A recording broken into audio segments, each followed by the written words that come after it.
Romanos capítulo 12, versículos 1 y 2. Dice la palabra de Dios: así que, hermanos, os ruego por las misericordias de Dios que presentéis vuestros cuerpos en sacrificio vivo, santo, agradable a Dios, que es vuestro culto racional.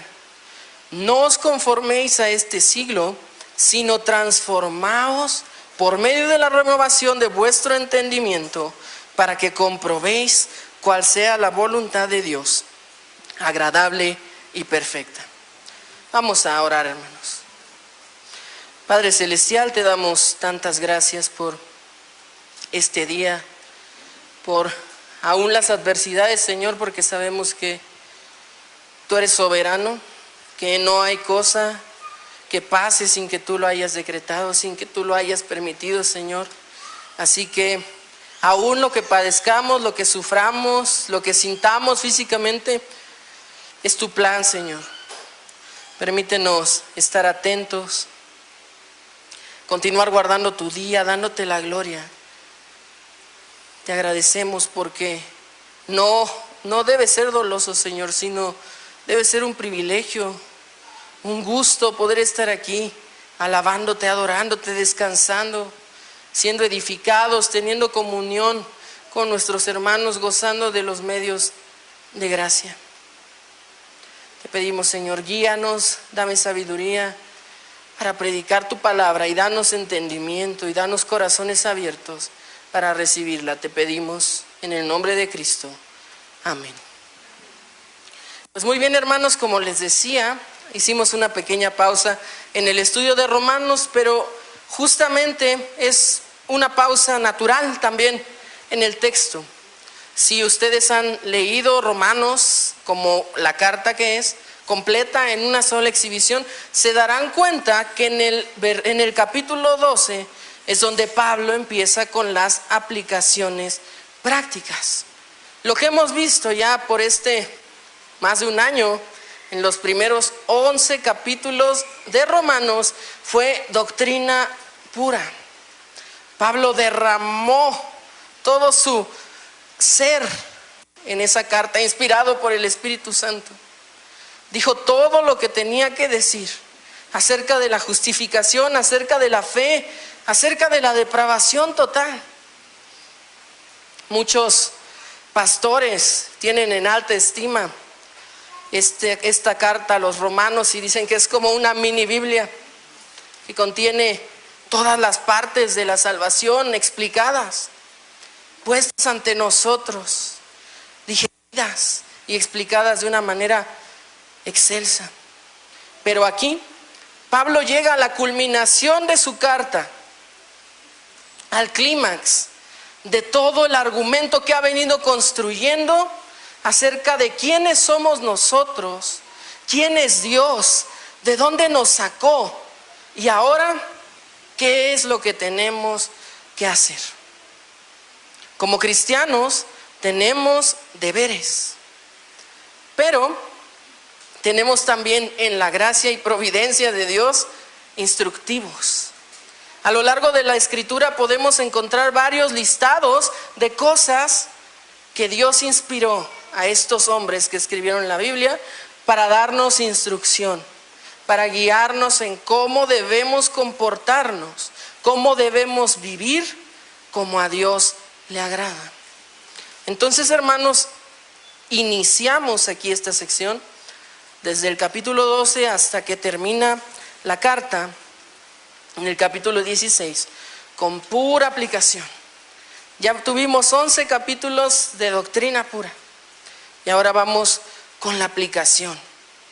Y lo primero que dice Pablo aquí es: así que, hermanos, os ruego por la misericordia de Dios que presentéis vuestros cuerpos en sacrificio vivo, santo, agradable a Dios, que es vuestro culto racional.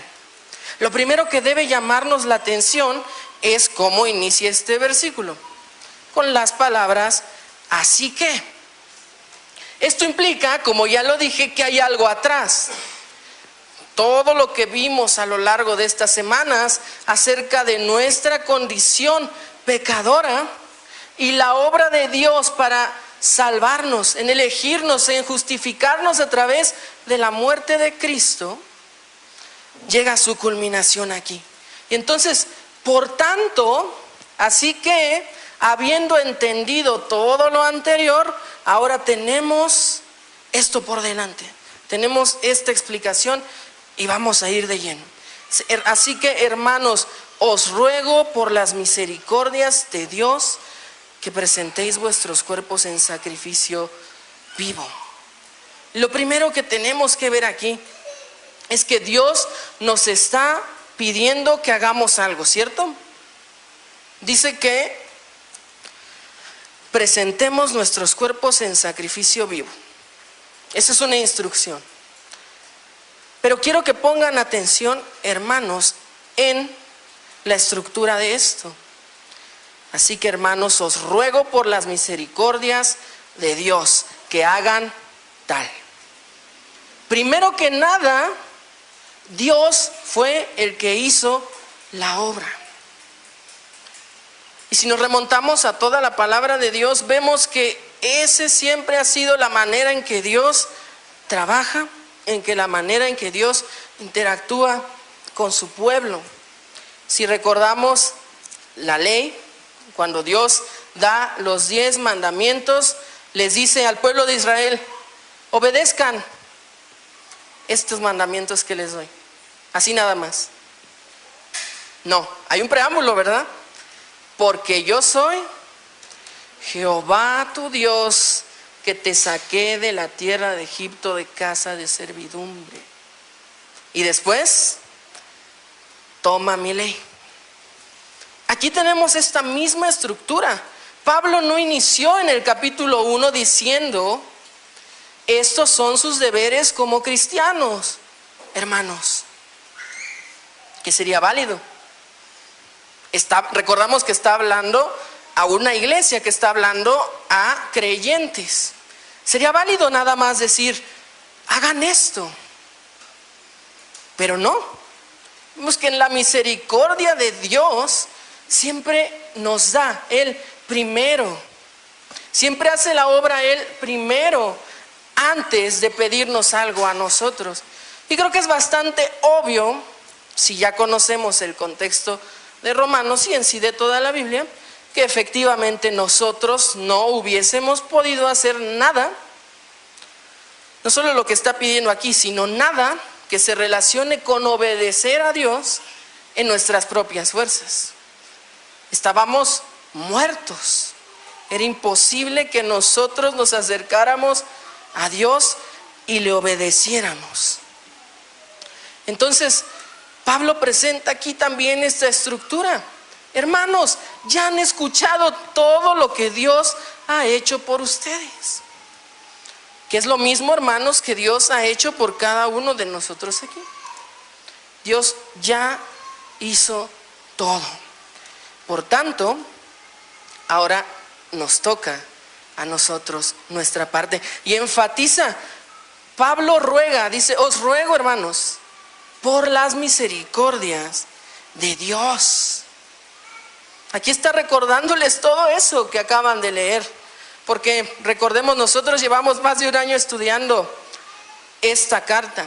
Pero obviamente cuando a los romanos les leyeron la carta, se las leyeron toda junta, en una sola exposición, en una sola lectura. Entonces los romanos acababan de escuchar, tenían fresco toda la información que nosotros hemos venido estudiando. Y entonces Pablo dice aquí: os ruego todo lo que acaban de escuchar, eso es lo que Dios ha hecho por ustedes. Ya entendemos que nosotros no hubiéramos podido hacer nada de esto. Entendemos nuestra incapacidad, que no es ni siquiera que estuviéramos presos o atados, sino que estábamos muertos. Y ahora Pablo dice: con todo ese conocimiento, con todo eso que ya está en sus mentes y más allá, está en sus corazones, ¿qué es lo que vamos a ver más adelante? Es que puede rogarles que se comporten de esta manera. Porque Pablo está consciente de que estos hermanos en Roma ya están capacitados para hacerlo. No es una obra que descanse solamente en ellos, sino que es un resultado de lo que Dios había hecho con sus elegidos. ¿Y qué les pide? ¿Qué es lo que Pablo dice, inspirado aquí por el Espíritu Santo? Que presentéis vuestros cuerpos en sacrificio vivo, santo, agradable a Dios, que es vuestro culto racional. Y aquí sí vemos la palabra cuerpos. En el idioma original no se refiere solamente a las partes físicas del cuerpo, sino a todo el ser. Entonces lo que está pidiendo Pablo aquí es todo tu ser, hermano, todo lo que eres, tus pensamientos, tus afectos, tu corazón, y sí, tus miembros físicos también, porque son instrumentos de bien o de mal. Todo eso lo tienes que ofrecer como sacrificio vivo a Dios. Recordamos que en el Antiguo Testamento se hacían los sacrificios en primer lugar porque era un medio por el cual el pueblo de Israel había sido instruido a hacerlo para limpiar los pecados del pueblo, ¿no? Obviamente sabemos que el sacrificio como tal del animal no estaba haciendo nada, sino prefigurando lo que Cristo vendría a hacer. Pero el sacrificio como tal y todas estas instrucciones que Dios dejó al pueblo de Israel eran parte también de la adoración a Dios como un todo. A través de los sacrificios y toda esta instrucción que Dios había dejado para el pueblo de Israel, si se hacía correctamente como a Dios le agradaba, como Dios lo había escrito, le daba la gloria. Era adoración para Él, era obediencia a Él. La palabra nos dice que demostramos nuestro amor para con Dios cuando ¿qué? Cuando obedecemos sus mandamientos. Una cosa fácil es decir con nuestra boca: yo amo a Dios. Eso lo puede decir un incrédulo.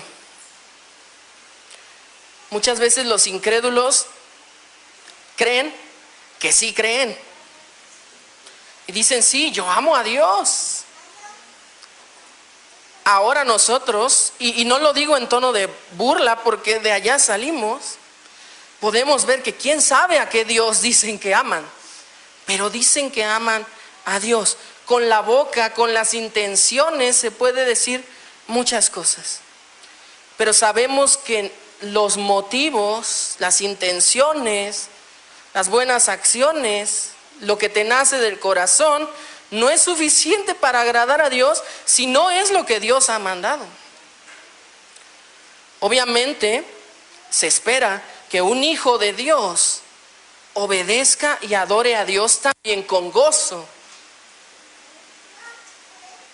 Pero si una persona, hablamos también de creyentes, adora a Dios a su manera, como su propia mente le da a entender, eso no da la gloria a Dios. Sabemos que Dios es un Dios celoso. ¿Y en qué sentido lo digo aquí? En que si Él ha dicho algo y lo ha establecido, así tiene que ser. No le podemos nosotros meter tantito de acá porque así va a sonar más padre. No podemos decir: ¿qué tal si agregamos esto? Porque a lo mejor a Dios se le olvidó y qué padre sería. No funciona así. A Dios no se le pasa nada. Como Él mandó, le debemos de adorar. Y aquí nos está diciendo: presenten vuestros cuerpos, es decir, todo su ser, en sacrificio vivo, santo, agradable a Dios, que es vuestro culto racional. Y esa palabra racional, que en el griego es de donde sale nuestra palabra lógico, nos da a entender que esto es un resultado.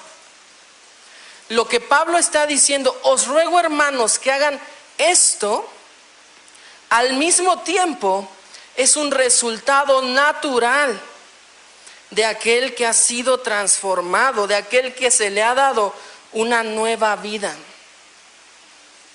Pero esto tiene que ser una realidad.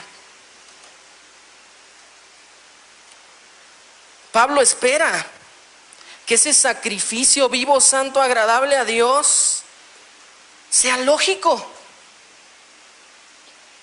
Y es que creo que este ejemplo lo he dado antes, pero me parece apropiado. Si vas caminando por la calle y te van a atropellar y alguien te salva, vas a estar muy agradecido con esa persona, ¿no? Vas a querer recompensarle de alguna manera, vas a querer estar en contacto. No creo que alguien sea tan indiferente para que te acaban de salvar la vida. Dices, gracias, y te vas y nunca quieres saber nada de esa persona. No, naturalmente buscamos el agradecimiento. Y aquí en el ámbito espiritual va mucho más allá. Porque no solo es buscar un agradecimiento desde nuestra carne, desde nuestro corazón, que puede ser engañoso. Es algo que ni siquiera tal vez deberíamos de buscar, sino que es natural. Todo aquel que ha sido regenerado, todo aquel que ha sido justificado, todo aquel que ha nacido de nuevo, en consecuencia, debería presentar sus cuerpos en sacrificio vivo, santo, agradable a Dios. Ahora pueden decirme, eso se oye muy perfecto, ¿no?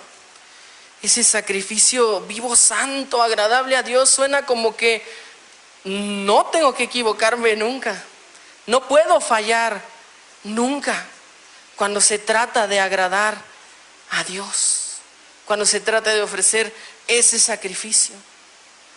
Pero ¿cuál es la realidad, hermanos? Tenemos remanente de pecado aún. Caemos, ¿cierto? A veces más de lo que nos gustaría. Y a veces nos duele porque decimos, ¿cómo es posible?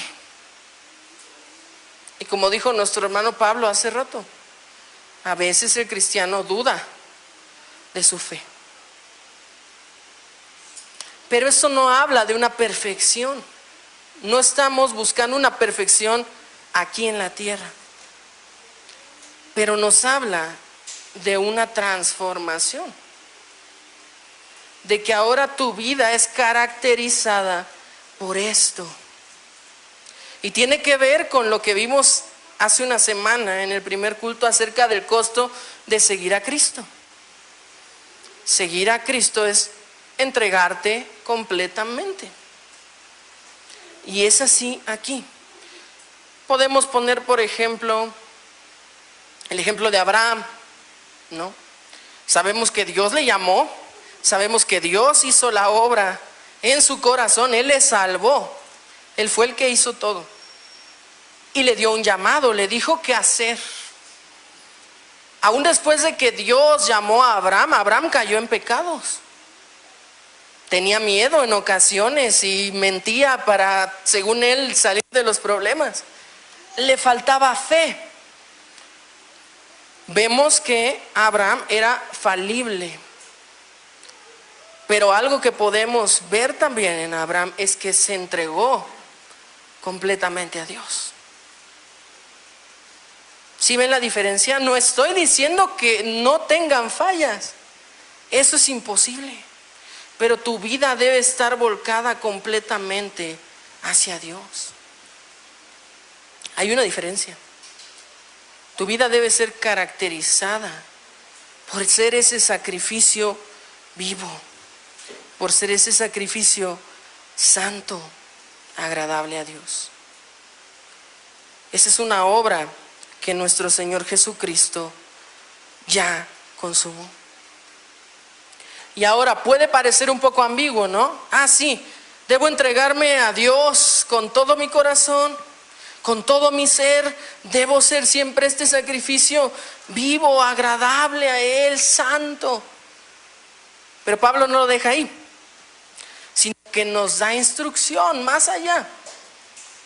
Esto es lo que tienes que hacer. Esta es la premisa. Tú como cristiano tienes que entregarte completamente como sacrificio vivo, santo, agradable a Dios. Y tal vez nos podemos quedar, sí, pero ¿cómo? Dios siempre es muy sabio y nos da exactamente el cómo. E inicia aquí en esta sección de deberes cristianos, en el versículo 2, mostrándonos qué no debemos hacer y qué sí debemos hacer. Van a notar, conforme avancemos en estos capítulos siguientes, que hay instrucción para cómo debemos comportarnos para con Dios, para con otros hermanos, para con los no creyentes. Y así Pablo va dividiendo por secciones y es muy instructivo en cómo nos lo dice. Aquí estamos hablando de nuestra relación con Dios, el agradecimiento natural que surge de nuestra salvación y cómo nuestro ser se postra, aunque imperfectamente, pero se postra para adorar a Dios y seguirle y obedecerle en todo. Y aquí leemos que dice, ¿cómo podemos hacer esto? ¿Cómo podemos poner en práctica el ser ese sacrificio? Pues número 1, lo que no debemos hacer es conformarnos a este siglo. Dice, versículo 2, no os conforméis a este siglo. Entonces, otras traducciones dicen también a este mundo. La idea la entendemos así, como a este mundo, como el sistema que se opone a Dios. Dice, no os conforméis. Otra traducción también dice, no sean moldeados a como es el mundo malo. Y es evidente, ¿no? Si hemos sido sacados del lodo, no deberíamos querer regresar allá. Pero es algo que tenemos que cuidar mucho. Recuerdan que tal vez no recuerdan, pero hace unas semanas, tal vez un mes o más, les dije que en la justificación, en la elección, nosotros como seres humanos no tenemos nada que ver. No hacemos nada, no decidimos por Dios, no tenemos nada bueno en nosotros, nada. Eso es solo de Dios. Pero cuando nacemos de nuevo y estamos aquí viviendo en este mundo corrupto, orando por nuestra santificación, en nuestra santificación sí participamos. Y es hermoso porque es una obra que también hace Dios. Dios acompaña nuestra santificación y nuestro crecimiento espiritual, pero sí tenemos nosotros también nuestra parte en nuestra santificación. Y estamos aquí, en este mundo. Leía en un comentario que dice, en general, no hablando solamente de bueno o malo, en general el ser humano es imitador. El ser humano aprende de su entorno y repite. No es una regla general, pero en muchas ocasiones podemos ver que los hijos tienen carácter muy parecido al de los padres. Y algunas veces son cosas de ADN y cosas que no me voy a meter, pero muchas veces es porque lo ven. Porque el niño, el bebé, repite lo que ve en su casa. Y hermanos, no solo los niños y los bebés. Los jóvenes, cuando estamos en la escuela, copiamos y repetimos lo que vemos alrededor. Y a veces personas que crecen en un hogar cristiano llegan a la escuela y llegan, según ellos, muy firmes, con las convicciones muy firmes, y poco a poco el mundo se va metiendo en sus corazones y se van mimetizando con lo que hay alrededor.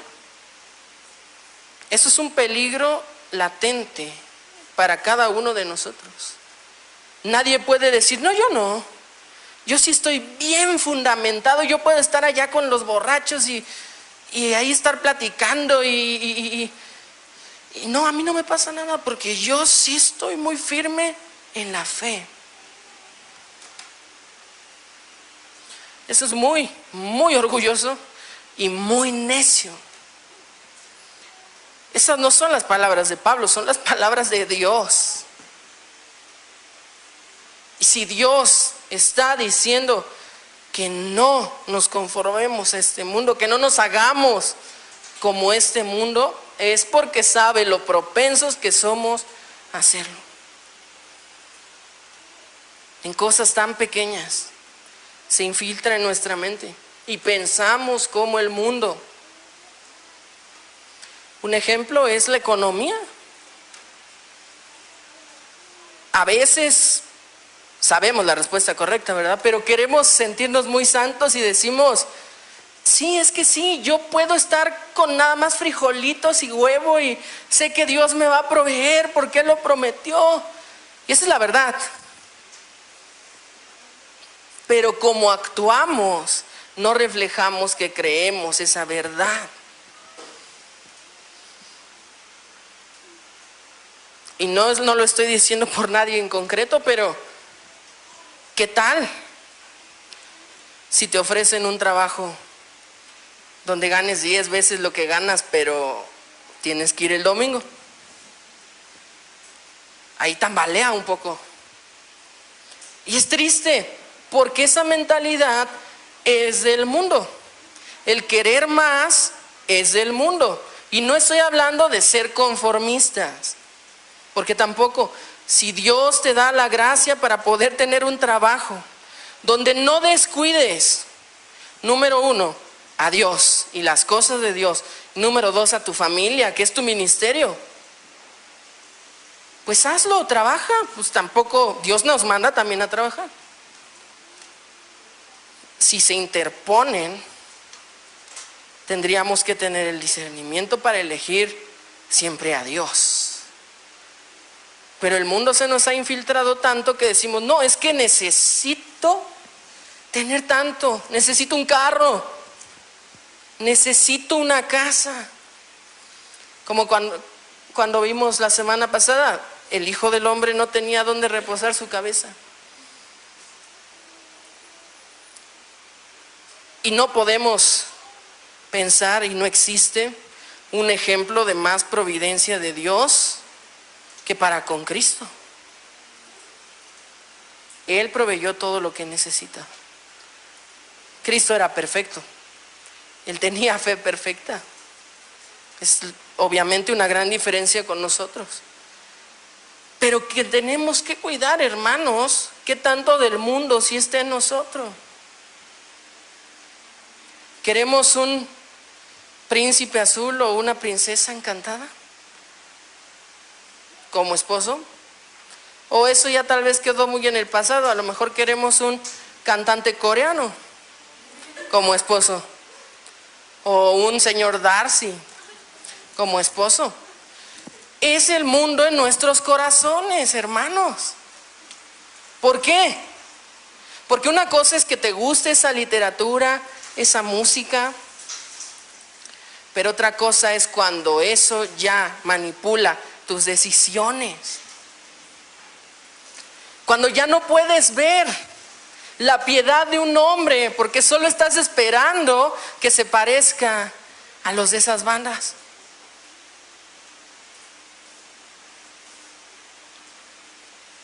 Y a lo mejor parece muy duro, pero aplica para mí igual. Tenemos ideas que se han metido en nuestras cabezas, en nuestras mentes, porque lo hemos dejado. Porque no nos fijamos con quién convivimos y cómo lo hacemos. Vamos a ir a trabajar, vamos a ir a la escuela. Pero de nosotros debería fluir la palabra de Dios para nosotros poder ser testimonios hacia el mundo, ser sal, ser luz y no ser simplemente una plastilina que el mundo moldea como él quiere.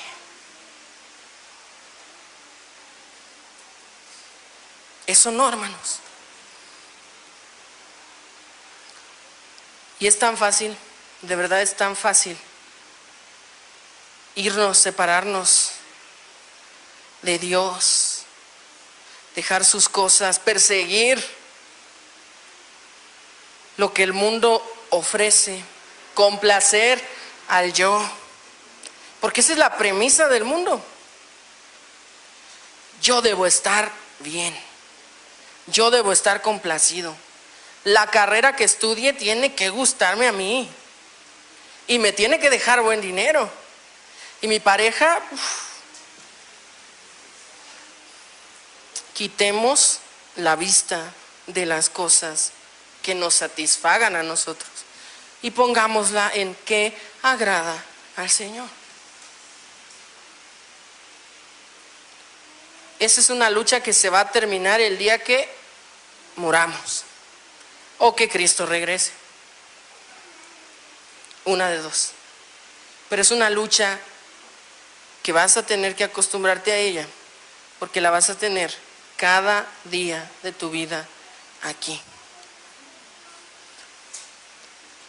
Y el mundo protege tanto sus ideales,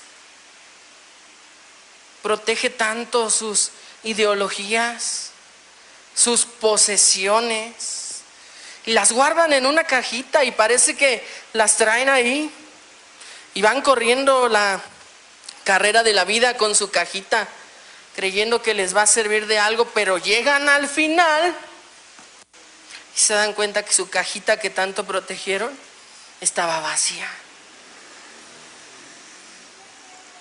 Eso te da el mundo. Y hermanos, yo fui joven, adolescente, y me burlaba de esas cosas. Decía, ay, estos pastores están locos, manipuladores.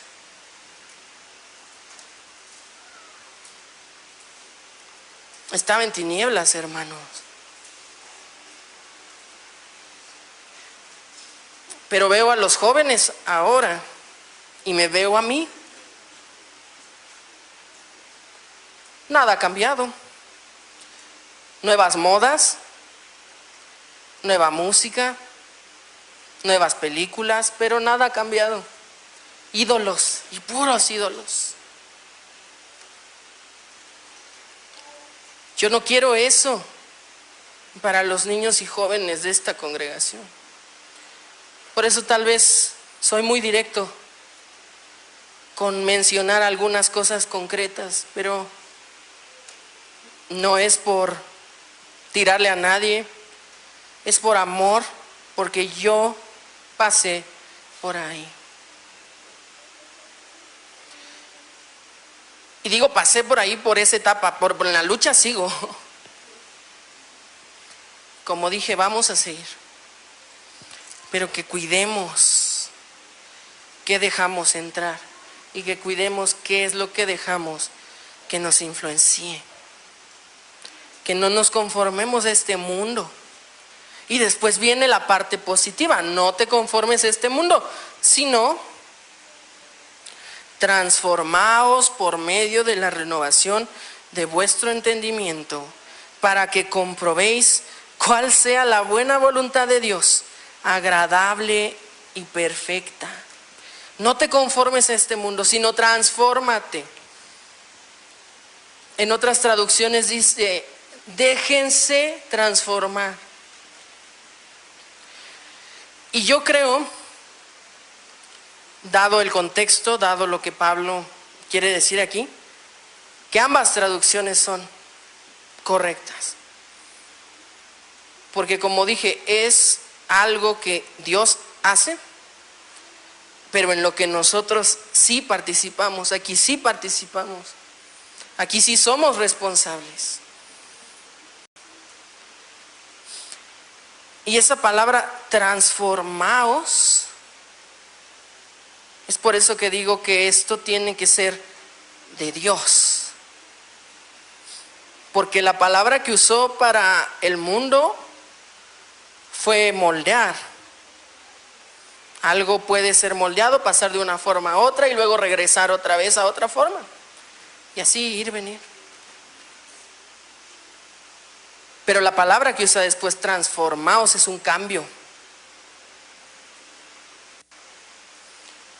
Es lo que Dios hace. Solo Dios puede transformar nuestro corazón de piedra en un corazón de carne, vivo, nuevo. Solo Él puede transformar o dar vida al que estaba muerto.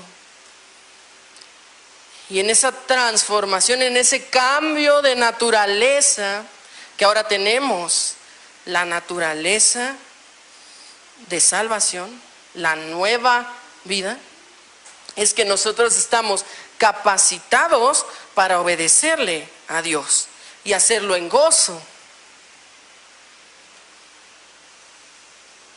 Regreso a la ilustración de que nos salvan la vida. No vas a agradecerle a alguien con tu cara y dándote la vuelta. No, tu corazón se derramaría en agradecimiento. Y aquí no te salvaron la vida física, te salvaron la vida eterna. Si lo recibiste, lo racional, lo razonable, lo lógico es que venga ese agradecimiento y esa obediencia. Se tienen que transformar su entendimiento de tal manera que compruebes cuál es la buena voluntad de Dios, agradable y perfecta. La voluntad de Dios nunca ha cambiado, siempre ha sido agradable y perfecta.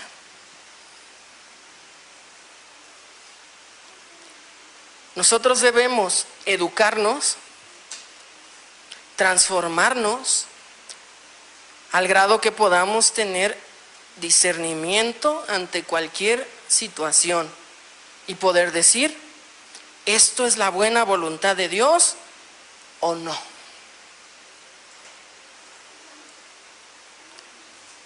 Bien dice la palabra, todo me es lícito, mas no todo me conviene, no todo me edifica. ¿Por qué dice esto? Porque hay cosas que no son malas en sí. Y hay que aprender a hacerlo.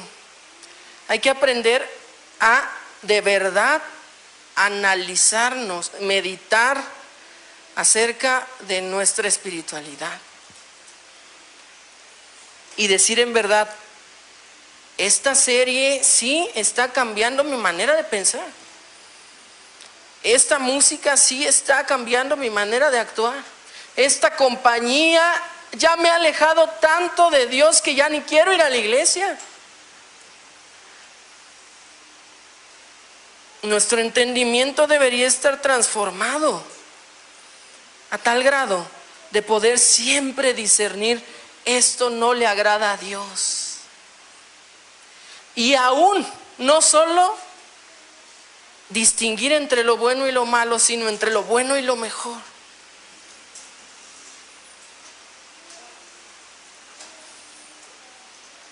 Les exhorto, hermanos, a buscar esa agradable y perfecta voluntad de Dios. No está escondida. Cuando digo buscarla, me refiero a ponernos diligentemente a escudriñar la palabra de Dios, a tener comunión con nuestros hermanos. Comunión verdadera, digo, es padrísimo poder platicar con nuestros hermanos en Cristo de cualquier cosa. Nos sentimos como en casa, pero qué mejor hacerlo acerca de la palabra de Dios, acerca de nuestras luchas, acerca de lo que nos pasó en la semana, con qué luchamos, con qué tropezamos. Aprovechar la oración, nunca, nunca, nunca despreciarla. La necesitamos. Necesitamos agarrarnos de los medios de gracia para poder crecer, para poder irnos transformando día con día, ir caminando hacia la meta. Porque, hermanos, nuestra meta sí es la perfección final que Dios nos va a dar el día que estemos con Él o venga Cristo. Pero mientras tanto, aquí debemos correr con esa meta. No debemos correr pensando, sí, si la carrera es del 1 al 10, si llego al 2 está muy bien. A lo mejor nada más vamos a llegar al 2. Pero no debemos correr con la meta en el 2. Nuestro estándar cuando se trata de Dios debe estar arriba, porque nuestro estándar es Cristo. Es la estatura del varón perfecto. ¿La vamos a alcanzar? Aquí no. Pero con esa inspiración corremos. Esa es nuestra aspiración y nuestro mayor anhelo hasta nuestro último suspiro. Entonces, quiero ahora dirigirme a las personas sin Cristo. Porque si, hermanos, esto es difícil para nosotros, para alguien sin Cristo esto es imposible. No puedes obedecerle. Si no has escuchado esta serie, te lo digo hoy aquí. Es imposible que obedezcas a Dios. Estás muerto, dice la Biblia, en delitos y pecados. No hay nada que puedas hacer más que la solución que Dios mismo ha provisto, que es arrepentirte y creer. Creer en que Cristo sí hizo todo lo que tú no puedes. Creer que murió en esa cruz por tus pecados y reconocer justamente esos pecados, todos y cada uno de ellos. Odiarlos, entregarlos a Dios hoy mientras aún hay tiempo. Te invito. Dios nunca echa fuera al que le busca. Eso es promesa de Él. No esperes a mañana porque tal vez no hay mañana. Tal vez puedes comprar todo, pero vida no. Esa no está asegurada. Así que busca a la fuente de la vida eterna. Busca a Jesucristo hoy. Y hermano, tú tienes esa fuente. Le puedes llamar Salvador. Y a Dios, el creador del universo, puedes llamarle reverentemente Padre. Aférrate a eso cada vez que te sea difícil no conformarte al mundo. Aférrate a eso cada vez que quieras y estés luchando por transformar tu entendimiento cada día más. Recuerda que esto es algo que Dios manda, pero también algo para lo que Dios te capacitó.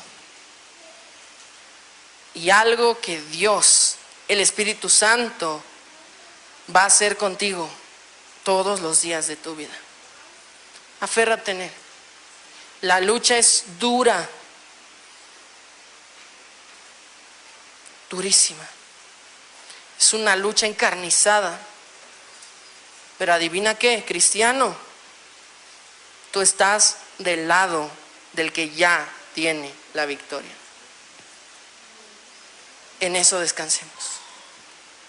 Que obedezcamos a Dios, siempre pensando, agradeciendo lo que Él hizo, lo que Él es, y lo que Él hace y lo que Él hará. Vamos a orar, hermanos. Padre Celestial, te damos tantas gracias por tu bendita palabra, porque es perfecta, nos instruye, en verdad, Señor, nos derrumba, porque podemos vernos descritos ahí y nadie más que otro, Señor, sino todos al parejo. Somos pecadores y tú nos amaste, nos salvaste y estamos aquí ahora. Permítenos ser fieles, permítenos ser incluso radicales si es necesario para poder seguirte, para poder obedecerte. Que vivamos esas vidas que te agradan, que nuestros cuerpos, nuestro ser sean sacrificios vivos, santos, agradables a ti. Que no sea algo doloso, sino algo lógico, Señor, algo que viene de la mano con lo que tú has hecho por nosotros. Te rogamos, porque sí reconocemos que nuestras fuerzas son pocas, pero no descansamos en ellas, sino en las tuyas, que no se acaban. Gracias, Señor, por tu Hijo Cristo y por todo lo que tú nos das. Te pedimos y te agradecemos en su nombre. Amén.